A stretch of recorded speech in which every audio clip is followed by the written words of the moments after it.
ክርስቶስ የተሰቀለበት መስቀል ለክርስቲያኖች ምልክታችን ብቻ አይደለም፣ ምልክታችንም ነው፣ ሕይወታችንም ጭምር ነው።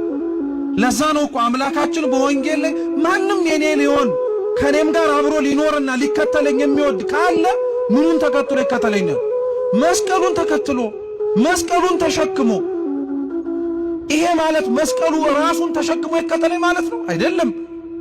መስቀሉን ተሸክመ ተከተለኝ ማለት በመስቀሉ ላይ የተሰበከልህ ያየኸው የተማርከው ነገር አለ። ምን እውነት፣ ምን ፍቅር፣ ምን ይቅርባይነት፣ ምን ደምን ለእውነት ማፍሰስ፣ ምን ለበደሉ ዝቅ ብለህ መጸለይ፣ ምን ለእግዚአብሔር ብለህ እርቃንህን መታየት፣ ምን ብዙ ጠላቶች ጥቂት ወዳጆች እንዳሉ አይተሃል።